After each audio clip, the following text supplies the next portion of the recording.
Hello and welcome to Orange Uniting Church.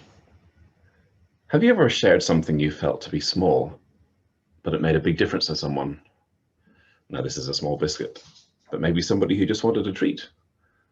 Help them with their cup of tea. Sometimes it's not the size that matters, is it? What else do you have that God might be calling you to share? And of course, how best might that be done? Let us bring ourselves to God, whatever our age and gifts. Let us prepare to share in worship, giving thanks for all that God shares with us. Let us open our hearts and minds to know more of God's unconditional love and care and be ready to share it with others. Let us pray. Lord of all creation, giver of life, we offer ourselves to you.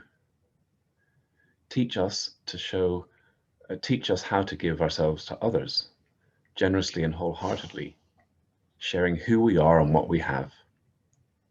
May we learn to share all the world's resources so that everyone has enough of the good things that you provide. May we all rejoice in your goodness.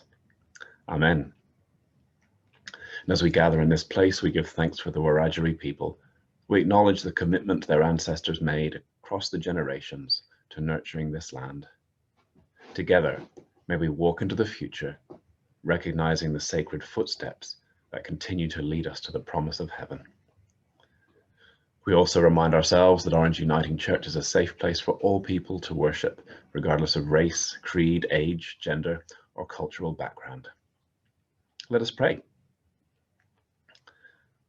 God, our generous provider, as the young boy offered all he had to Jesus, 5 loaves and 2 small fish, we come today offering you everything we have, a pocket full of faith, a bit of time, ourselves, our gifts, our talents. And we know that however small our gift or offering, you will do amazing things with it, far more than we can ever hope, believe, or imagine. Hospitable God, extravagant provider, we worship you because we can. You take our inadequacies, our limitations, you pour out your blessings upon us, and we stand in awe of you, sensing your presence among us. Overwhelmed by your kindness, we fall at your feet. With our time and with our money, forgive us, Lord, when we've not been generous. In helping others with being hospitable, in helping others and being hospitable, forgive us, Lord, when we've not been generous. When we have been blessed with so much, forgive us, Lord, when we have not been generous. When we could have gone the extra mile and shared what we have, forgive us, Lord, when we have not been generous. In using our resources, gifts, and talents, forgive us, Lord, when we have not been generous. Most generous God, help us to be more like you. God, you forgive us when we make mistakes, when we have not shared what you have given us. We come to you, knowing that we are healed and forgiven, and given a second chance to be the people you call us to be. Amen. Now, reading today from John chapter 6, verses 1 to 21. After this, Jesus went across the Galilee Sea, that is, the Tiberias Sea. A large crowd followed him because they had seen the miraculous signs he had done among the sick. Jesus went up a mountain and sat there with his disciples. It was nearly time for Passover, the Jewish festival. Jesus looked up and saw the large crowd coming toward him.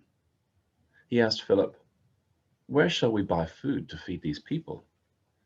Jesus said this to test him, for he already knew what he was going to do. Philip replied, "More than half year's salary worth of food wouldn't be enough for each person to have even a little bit." One of his disciples, Andrew, Simon Peter's brother, said, "A youth here has 5 barley loaves and 2 fish, but what good is that for a crowd like this?" Jesus said, "Have the people sit down." There was plenty of grass there. They sat down, about 5,000 of them. Then Jesus took the bread. When he had given thanks, He distributed it to them and to all those who were sitting there. He did the same with the fish, each getting as much as they wanted. When they had plenty to eat, he said to his disciples, "Gather up the leftover pieces so that nothing will be wasted." So they gathered them and filled 12 baskets with the pieces of the 5 barley loaves that had been left over by those who had eaten. When the people saw that he had done a miraculous sign, they said, "This is truly the prophet who's coming into the world." Jesus understood that they were about to come and force him to be their king. So he took refuge again, alone on a mountain. When evening came, Jesus' disciples went down to the lake. They got into a boat and were crossing the lake to Capernaum. It was already getting dark, and Jesus hadn't come to them yet. The water was getting rough because a strong wind was blowing. When the wind had driven them out for about 3 or 4 miles, they saw Jesus walking on the water. He was approaching the boat, and they were afraid. He said to them, "I am. Don't be afraid." Then they wanted to take him into the boat, and just then the boat reached the land where they'd been heading. And this is the word of God. This story, the first part anyway, the feeding of the 5,000, is the only miracle shared between all 4 Gospels, apart from the resurrection. It is clear that the Gospel writers used these stories in ways which went far beyond the focus on the miracle. It's also possible that in their origin, the stories may not have had a miraculous focus. We may never know. It's hard to assess at what point symbolism entered the stories and to what extent it created them. In John's telling, he's making the point that there is something to be seen here which goes beyond the miracle. The rest of the chapter will expand the bread image so that the real meaning of the event is that it was a symbol, that Jesus offers the true bread, is the true bread, and will be broken and shared in the bread and the wine of Eucharist. As the healing of the blind man in John 9 points to Jesus as the light of the world, "I am the light of the world," Jesus says, and as the raising of Lazarus in John 11 points to Jesus as the resurrection of the life, "I am the resurrection and the life," says Jesus. And so here, Jesus declares, "I am the bread of life." Verse 35, later in the chapter.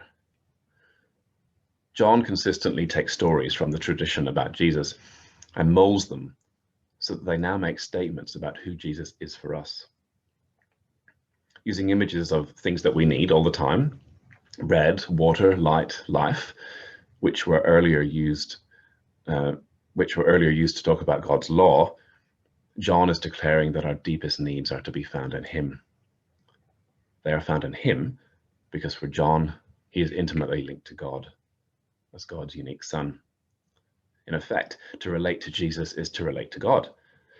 In this way, John merges a lot of different traditions and images into a single, simple message, a theme, our relationship with God. John's version of this story is slightly different from the synoptics, Matthew, Mark, and Luke. One difference is this lovely and unique episode with Andrew, eager to please, bringing a packed lunch to Jesus, demonstrating this relationship that is developing with Jesus and ultimately with God. You can imagine the other 11 disciples behind him, nudging each other and smirking. But Jesus takes it and turns it into a banquet for 5,000, with a basket left over for each disciple, Andrew included. Maybe the lesson for those who smirked is that Jesus can make use of whatever paltry, inadequate offer we make. He takes it without comment. None of the "is that it" attitude that we sometimes get. The crowd think this proves that Jesus is the prophet. This is an echo from Deuteronomy chapter 18, verse 15, where Moses promises to send a prophet like me. Maybe this promise has been fulfilled many times, not least in Elisha, but John wants us to ask if it's particularly fulfilled in Jesus. He gives the crowd's view without comment, but we are left to wonder whether this is one who will lead his people out of oppression as Moses did. and to ask ourselves, is the feeding in the wilderness a sign of that? But Jesus leaves, and so do the 12, in opposite directions. Jesus goes to the hills, as he realizes that this crowd want to make him the king who would lead them in a rebellion. The 12 head for the shore, get in the boat, and leave without Jesus. But in the night, Jesus comes on the water. This is pretty much the same story that the synoptics tell, and John has Jesus give them the same answer. Ego eimi, it is I, or I am. It is an echo not of Moses, but of the God who called Moses from the bush. And for us reading John's account, though not the disciples, because of course they hadn't read John chapter 1, we know who he is. See John chapter 1, verses 1 to 5. And notice that Jesus doesn't seem to get into the boat. Rather, it seems that his presence almost speeds the boat to shore. There's no explicit word about calming the storm, but it is implied in the final verse. So was this the end of the story? Well, no, of course. We shall see the crowd followed because they felt Jesus had left them mid-conversation. This story, this feeding of the 5,000, is such a familiar story. It brings us a setting we can visualize with several characters playing their part as they respond to who they are understanding God to be. The story illustrates how God welcomes us all and all that we bring, and that everyone can make a contribution because nothing is too little to offer. Even our smallest effort will be multiplied by God so that all can receive and be satisfied. Is that idea reflected in your opinion of yourself? Do you really think you can work alongside God in this way? Might you have been the boy with the picnic, feeling too young and insignificant to expect to be noticed, yet itching to help? Or Andrew, the hesitant disciple, wondering why he'd opened his mouth to say, let's feed all these with this little, but he said it anyway. To give all that we have, wholeheartedly, requires faith that we will still have what we need. When we trust God for our daily bread every day, we can be generous with today's bread. God will, in his generous love, provide for tomorrow. As the psalmist said, he provides food in due season. And Paul assures the Ephesians that if their lives are rooted in love, then they will be filled with all the fullness of God. It is about much more than just the bread. Jesus gave thanks, then gave food. We are consciously thankful for what we have. We can realize how richly abundant are our lives and be liberated to share more freely. Giving, in God's economy, is not by some financial calculation, but from the spontaneous desire to let God multiply it so all may receive enough.